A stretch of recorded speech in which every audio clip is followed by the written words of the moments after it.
A última vez que eu estive aqui com vocês, eu falei um pouquinho sobre o fruto da videira.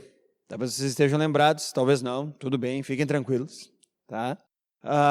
Aonde tudo que nós vamos produzir para Deus não são orações, leitura bíblica, cursos bíblicos, mas tudo que nós produzimos realmente para Deus é amor. O amor que nós temos por Ele e o amor que demonstramos uns pelos outros. Esses são os frutos que Cristo quer que nós tenhamos. É óbvio que quando nós temos esses frutos, nós fazemos orações, nós fazemos cursos, nós crescemos, nisso tudo perfeito. Agora, lembre sempre que o mais importante que Deus quer é que nós demos frutos de amor. Então esse foi a tônica que eu usei quando eu li para vocês João capítulo 15, o versículo da videira. Mas sempre há aquela pergunta, por que o amor? Por que o amor é fruto e não qualquer outra coisa? Por que nós nos acostumamos às vezes com uma religiosidade? É onde a gente acha que o suficiente é eu fazer uma oração, onde o suficiente é eu ir até um lugar sagrado e lá, sei lá, ter um tipo de bênção, um tipo de alguma coisa assim, ou tocar em algum objeto sagrado, ou sei lá, subir um monte, não sei. O que vem na tua cabeça quando eu falo sobre religiosidade? Por que não é isso que nós vamos entregar para Deus? Por que é amor que a gente tem que entregar para Deus? E por que então essa opção do cristão por amor, ela é tão complexa? Por isso eu digo que é muito atraente quando nós temos uma opção de irmos para alguma igreja, onde eu fico, entre aspas, santo automaticamente, onde tudo que eu faço é chegar lá e tocar num manto de poder, ou ter uma oração forte sobre minha vida, ou alguma coisa assim. Isso é uma tentação, por quê? Porque isso é fácil, isso eu consigo fazer. Sair da minha casa, ir até um lugar onde alguma coisa sagrada vai acontecer e me santificar, puxa, isso não é difícil. Agora, amar o próximo, amar as pessoas ao meu redor, aí é complicado. Então, volta e meia, nós temos essa tentação em nossas vidas de cairmos num evangelho fácil e falso, que nos leva a fazer coisas, mas que no fundo não produz o fruto que Deus quer que nós produzamos. Que eu falei para vocês então em João 15, que é o amor. Por que tem que ser o amor? Ora, essa resposta nós vamos encontrar na carta de 1 João, capítulo 4. Abra ali a tua Bíblia, 1 João, capítulo 4, e nós vamos ler a partir do versículo 7. Por que o fruto do cristianismo é o amor? Primeira Epístola de João, capítulo 4, e nós vamos ler a partir do versículo 7. Você achou aí? Eu vou ler na minha versão, talvez seja diferente um pouquinho da tua, mas não tem problema. Você vai ver que em todo ela vai dizer a mesma coisa, então eu vou ler aqui, tá bom? 1 João capítulo 4, versículo 7 começa dizendo assim: Amados, continuemos a amar uns aos outros, pois o amor vem de Deus. Quem ama é nascido de Deus e conhece a Deus. Quem não ama, não conhece a Deus, porque Deus é amor.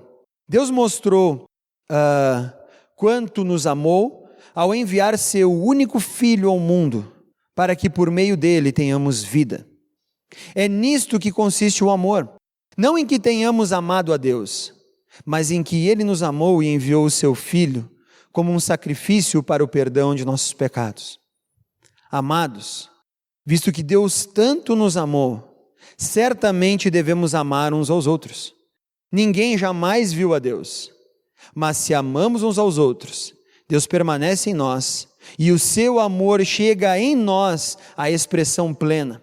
Deus nos deu o seu Espírito como prova de permanecermos nele, e ele em nós. Além disso, vimos com os próprios olhos e agora testemunhamos que o Pai enviou o seu Filho para ser Salvador do mundo.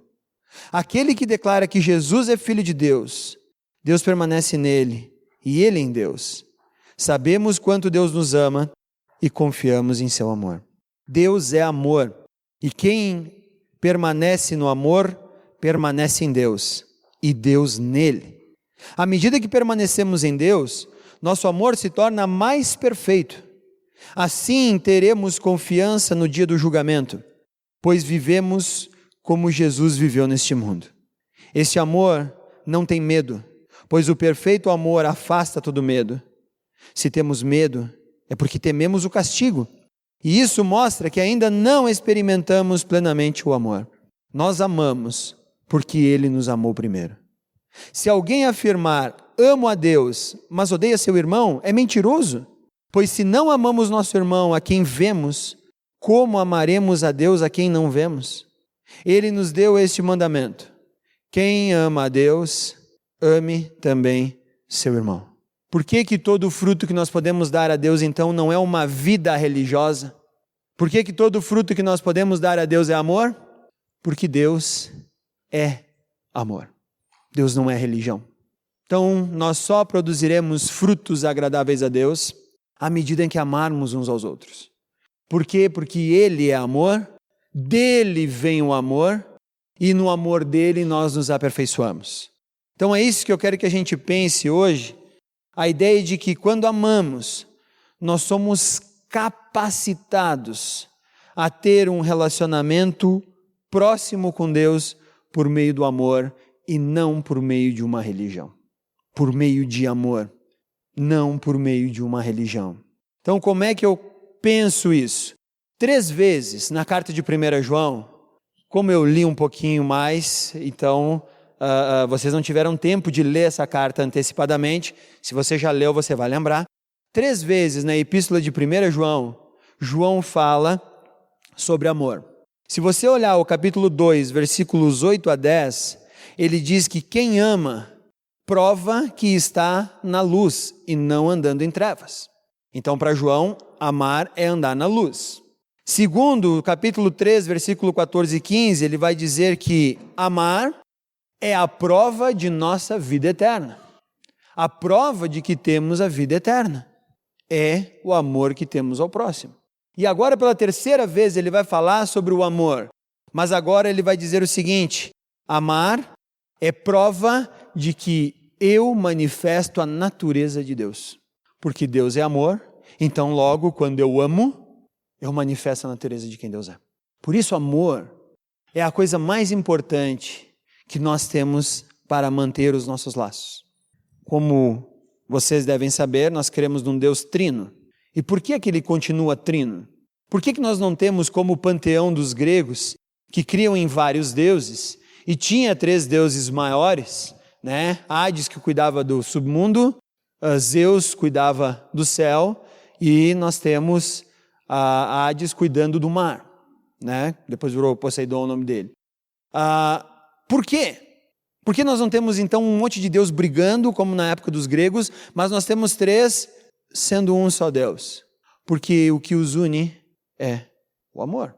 A única coisa que torna a Trindade uma só é porque Deus ama o Pai, Deus Pai ama o Filho ama o Espírito ama o Pai, e eles vão se amando. E isso é que torna a Trindade única. É por amor. Por isso que Gênesis 2:24, deixará o homem pai e mãe, unir-se-á à sua mulher, e os 2 serão uma só carne. Como é que acontece essa uma só carne? Por uma união, aonde tudo o que eu tenho a dar para minha esposa e ela para mim é o amor. Nada mais. Porque hoje os casamentos às vezes se destroem e sofrem porque eles estão esperando uma retribuição que não é o amor. Não é o amor sacrificial e entrega. Às vezes é dinheiro, às vezes é um benefício, às vezes não sei, mas são muitos motivos. Mas quando tudo o que une a mim e minha esposa é o amor, nós conseguimos refletir esse amor que une a Trindade. E aí, quando Paulo fala que a igreja tem um só Espírito e é uma só unidade, ele está dizendo que nós devemos ser assim por amor. Jesus, em João 17, à medida que vocês se amarem, o mundo saberá que vocês são meus discípulos. Eu não sei quem inventou essa ideia de religião e um monte de outra coisa que inventam por aí. Nós nunca deveríamos ter nos afastado da verdadeira palavra dos apóstolos, aonde diz que, e dos verdadeiros apóstolos, não desse monte de apóstolos que tem surgido por aí, onde tudo o que diz é amem uns aos outros, porque isso vai refletir o amor de Deus em vocês. Jesus resumiu o mandamento, a lei e os profetas em amar a Deus e amar o próximo. Então, 3 vezes João fala de amor, e agora ele está dizendo então que quando nós amamos uns aos outros, nós manifestamos a própria natureza de Deus. E ele é muito mais profundo que isso, quando ele fala no versículo 7 e 8, ele diz assim: amados, continuemos a amar uns aos outros. Não sei a tua versão, talvez esteja amados, amemo-nos uns aos outros, pois o amor vem de Deus. Quem ama é nascido de Deus, conhece a Deus. Quem não ama, não conhece a Deus, porque Deus é amor. Então, nesses 2 versículos aqui, eu vejo algumas verdades de João, aonde ele diz que amor é a natureza eterna de quem Deus é. Amor é a natureza eterna de quem Deus é. Então, logo, amor vem de Deus. Então, amor vem de Deus. O amor encontra a sua origem em Deus. Amar é ser nascido de Deus. Amar é conhecer a Deus. Não por uma declaração de fé, mas pela ação contínua do amor na minha vida. Por isso nós devemos amar. E no versículo 8, ele diz que Deus não só é a fonte do amor, ele diz: Deus é amor. Já que Deus é amor, então significa que toda a atividade divina é movida pelo amor.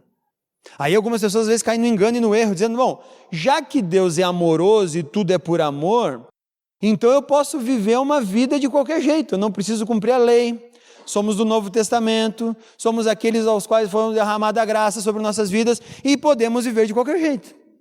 Só que não se esqueça que, já que Deus é amor, Ele vai expor o teu pecado por amor. Ele vai expor nosso coração, Ele vai expor quem nós somos. João diz que quem é cristão anda na luz. Então significa que andar na luz é ter toda a sua vida exposta, todo o seu coração exposto. Logo, Deus por amor expõe nosso pecado. Mas Ele não apenas expõe o nosso pecado, porque se fosse apenas uma exposição de pecado, nós ficaríamos ridicularizados diante de Deus. Aí Ele seria aquele cara malvado, que nos chama, nos expõe e diz: olha aqui, ó, olhem para ele aqui, ó, olhem como esse cara é. E aí todos nos veriam como nós realmente somos e ficaríamos expostos, envergonhados, entristecidos, quem sabe nos afastaríamos dele. Então calma, embora Deus exponha o nosso pecado por amor, Deus também julga com amor. E logo a ira desse julgamento dele, julgando o pecado, cai sobre seu filho, e aí Deus declara justo todo aquele que optou por andar com o seu filho como Senhor de sua vida. Então o amor de Deus expõe o pecado, o amor de Deus julga o pecado, logo então o amor de Deus, já que Ele envia seu filho, justifica o pecado, traz justiça a esse pecado. E então, o que acontece? Ele derrama a sua graça por amor. Logo, a salvação toda é por amor. Isso significa Deus ser amor.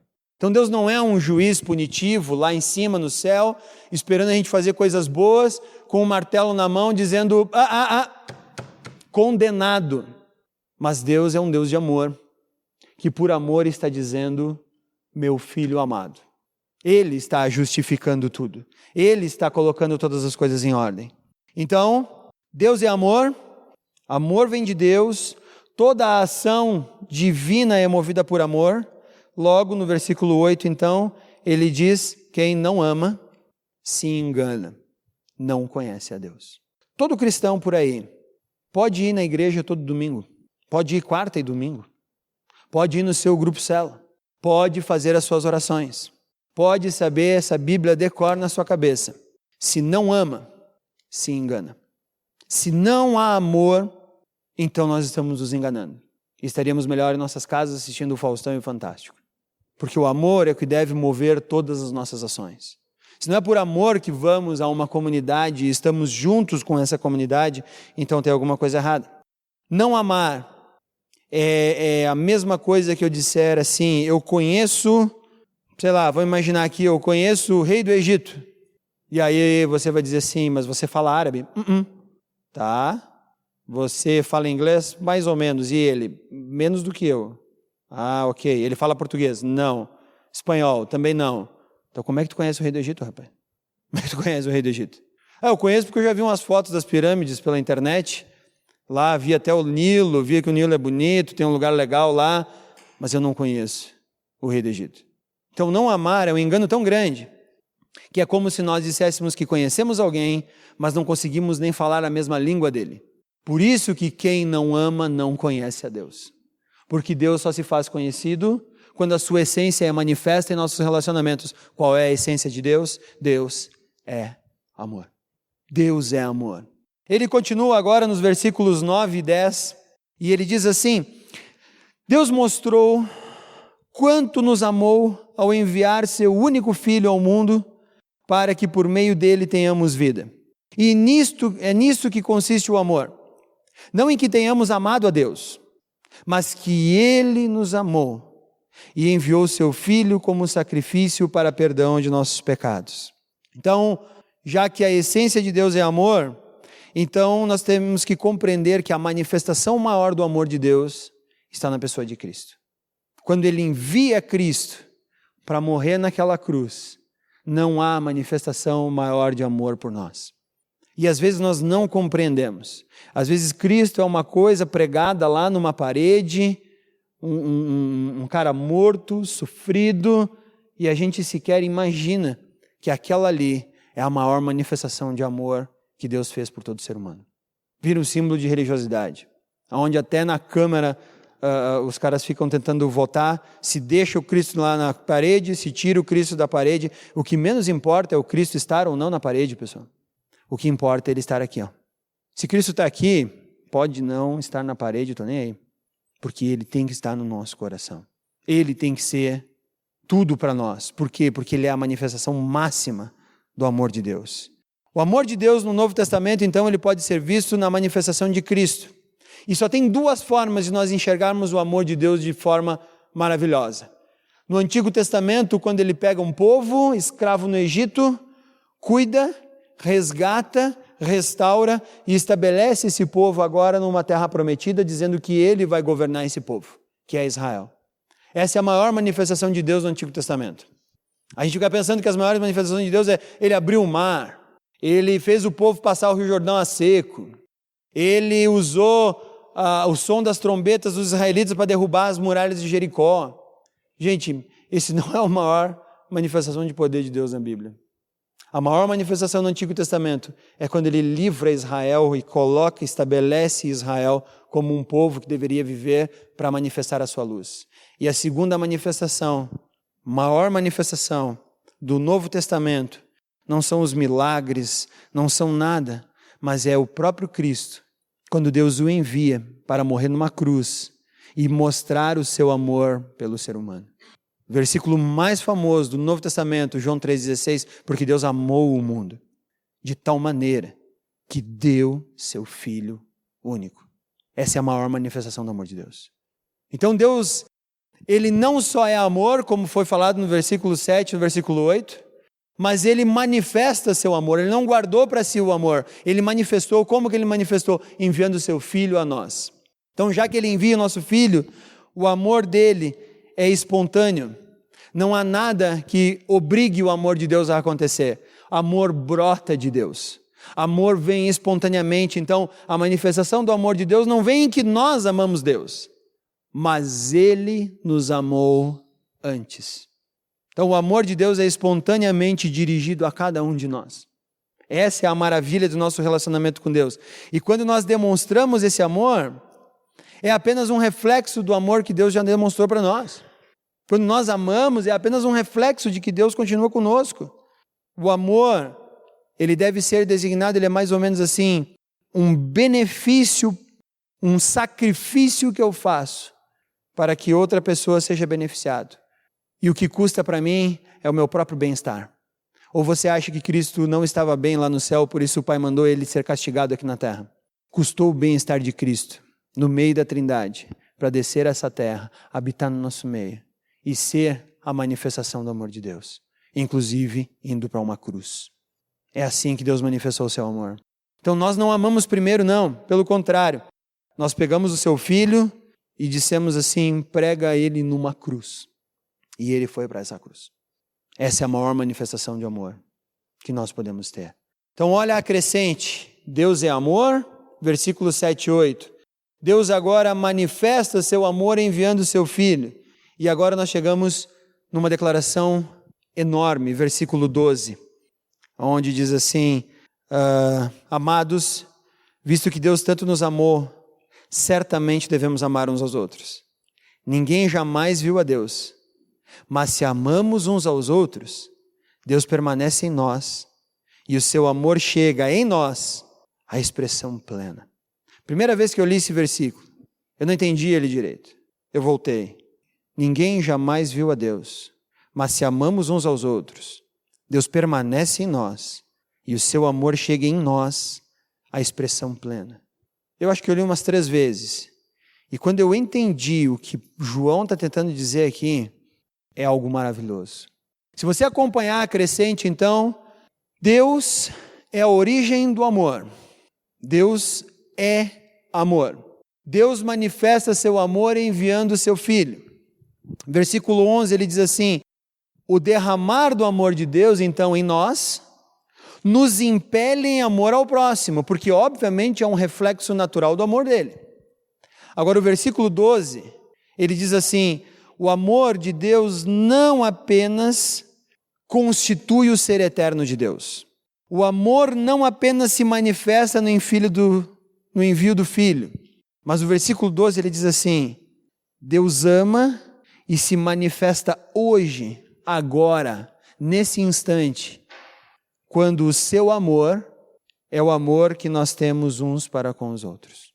Por isso que o final do versículo 12, então, ele é tão enfático.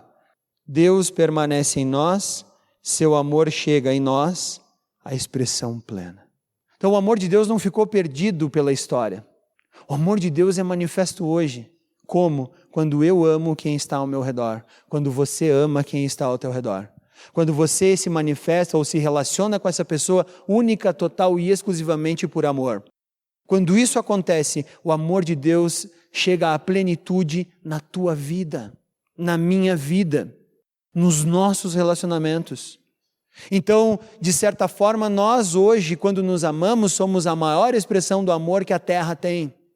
Nós somos a maior expressão de manifestação do amor de Deus no planeta, quando nós nos amamos. Gente, quão longe nós estamos dessa verdade, quão distante nós estamos, quanto evangelho nós temos inventado por aí e saído do evangelho verdadeiro, cujo único objetivo é a manifestação do amor. Por nosso amor, Deus está amando e continuamente amando o mundo. Parou para pensar o que é isso? Parou para pensar o porquê nós temos que nos relacionar com Deus por amor e com o próximo também, e não por religião, mas por um amor verdadeiro que flui dele, e logo quando flui dele se torna grande em mim e eu manifesto para o outro, e quando eu manifesto o outro vai sentir esse amor de Deus, e aí nós vamos sendo aperfeiçoados e levados à plenitude do amor, quando o amor de Deus está em nós.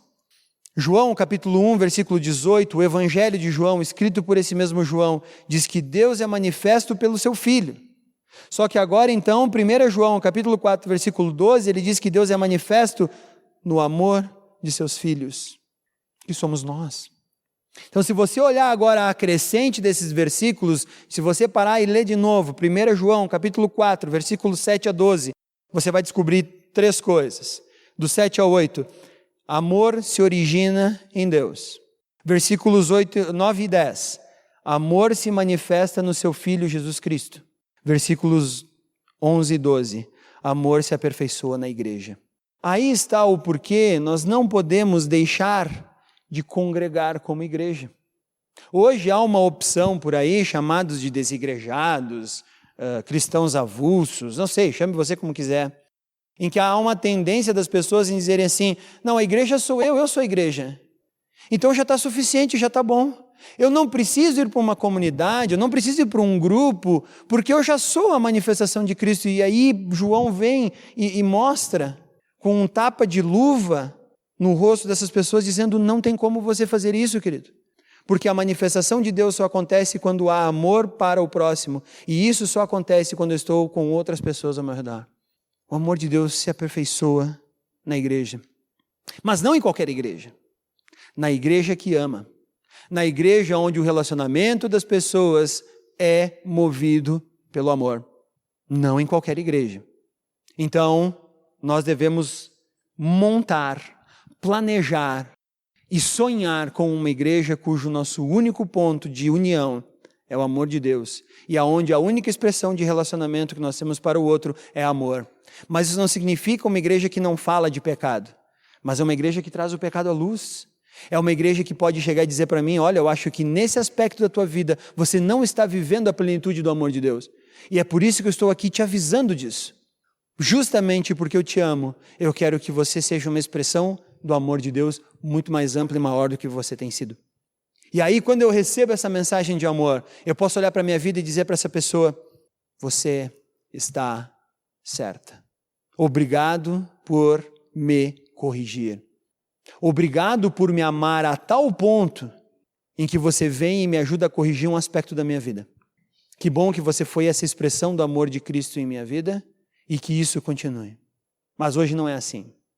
Vá conversar com alguém e aí você já vai ver o contrário acontecendo. Se isso acontecer, aí nós voltamos lá para o versículo 8. Não conhece a Deus, porque Deus é amor, e um amor que leva à ação, inclusive mostrando o nosso pecado. Porque se não fosse mostrar pecado, Jesus não teria por que vir, ele veio nos livrar do pecado. Então o amor de Deus mostra pecado. Então o meu amor com o próximo também às vezes vai evidenciar o pecado. E eu vou precisar de correção. Então agora essa primeira parte é fantástica. Nós somos capazes de nos relacionarmos com Deus e com o próximo por amor. E aí ele vai continuar a carta agora, que é o final, a parte final do 13 até o 21, aonde ele vai separar essa parte. Deus nos deu o seu Espírito como prova de que permanecemos nele, e ele em nós. Além disso, vimos com os nossos próprios olhos e agora testemunhamos que o Pai enviou seu Filho para ser o Salvador do mundo. Aquele que declara que Jesus é o Filho de Deus, Deus permanece nele e ele em Deus. Sabemos quanto Deus nos ama e confiamos em seu amor. Mais uma vez, Deus é amor. E quem permanece no amor, permanece em Deus e Deus nele. À medida que permanecemos em Deus, nosso amor se torna mais perfeito. Assim teremos confiança no dia do julgamento, pois vivemos como Jesus viveu neste mundo. Esse amor não tem medo, pois o perfeito amor afasta o medo. Se temos medo, é porque tememos o castigo. Isso mostra que ainda não experimentamos plenamente o amor. Nós amamos porque Ele nos amou primeiro. Se alguém afirma ama a Deus, mas odeia seu irmão, é mentiroso. Pois se não amamos nosso irmão a quem vemos, como amaremos Deus a quem não vemos? Ele nos deu este mandamento: quem ama a Deus, ame também seu irmão. Agora que nós somos capazes de amar a Deus e ao próximo, logo então nós somos capazes de desfrutar a presença de Deus. Nós permanecemos nele, ele permanece em nós quando nós amamos uns aos outros e quando nós amamos o próprio Deus. O Espírito Santo testifica a comunhão que temos com Deus, testifica que ela é ininterrupta. Versículo 13 a 16 vai dar a garantia de que somos salvos e que podemos então confiar nesse amor.